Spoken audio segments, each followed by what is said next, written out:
বিশ্বকাপকে সামনে রেখে যৌনকর্মীদের প্রস্তুতি ব্যাপক বাড়িয়েছে যুক্তরাষ্ট্র। প্রায় 12 লাখ ফুটবল প্রেমীর আগমন ঘটবে দেশটায়। পর্যটকদের কাছ থেকে কিভাবে অর্থ হাতিয়ে নেওয়া যায় সেই কৌশল খুঁজতে হয়তো সবচেয়ে কার্যকর কৌশলটি খুঁজে পেয়েছে ট্রাম্পের দেশটি। তাই তো 12 লাখ পর্যটকের আগমনকে কেন্দ্র করে ব্যাপক পরিমাণে প্রস্তুত করা হচ্ছে যৌনকর্মীদের। বিলাসিতার অঙ্গ যাকে বলে, পুরুষের জন্য হয়তো তা বাড়ি গাড়ি আর নারী, আর নারীদের জন্য হয়তো বাড়ি গাড়ির সাথে বিপরীত লিঙ্গের কেউ। তাই তো এখানে ঘুরতে আসার আগে আগাম বুকিং দিয়েও রেখেছে খদ্দেররা।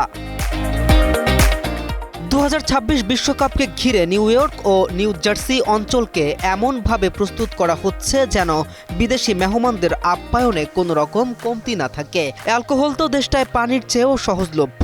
এছাড়াও রয়েছে সব ধরনের ব্যবস্থা। আয়োজকদের ধারণা, মেটলাইফ স্টেডিয়ামে অনুষ্ঠিত ম্যাচগুলো দেখতে বিশ্বের বিভিন্ন দেশ থেকে প্রায় 12 লাখ ফুটবল প্রেমী এই এলাকায় আসবেন। বিপুল এই দর্শক সমাগমকে কেন্দ্র করে বিভিন্ন ব্যবসার পাশাপাশি এসকর্ট সেবার চাহিদাও বেড়েছে বলে জানিয়েছে স্থানীয় কয়েকটি গণমাধ্যম।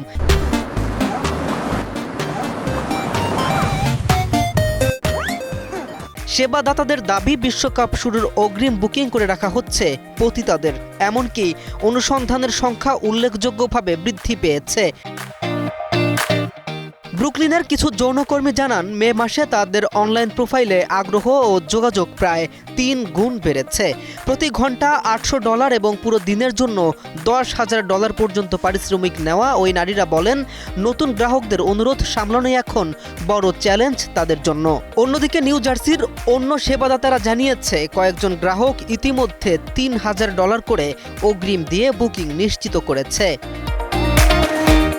তবে এই বাড়তি তৎপরতার সঙ্গে মানব পাচার ঝুঁকি নিয়েও উদ্বেগ বাড়ছে। এ কারণে নিউ জার্সি স্টেট পুলিশ প্রায় 1200 সদস্য মোতায়েন পরিকল্পনা করেছে। কর্তৃপক্ষ জানিয়েছে, বিশ্বকাপ চলাকালে দর্শনার্থী ও স্থানীয় বাসিন্দাদের নিরাপত্তা নিশ্চিত করতে বিশেষ ব্যবস্থা নেওয়া হবে। উল্লেখ্য, মেটলাইফ স্টেডিয়ামে অনুষ্ঠিত হবে বিশ্বকাপের 8টি ম্যাচ, যার মধ্যে রয়েছে ফাইনালও। কে এম রাফিন, নিউজ 24।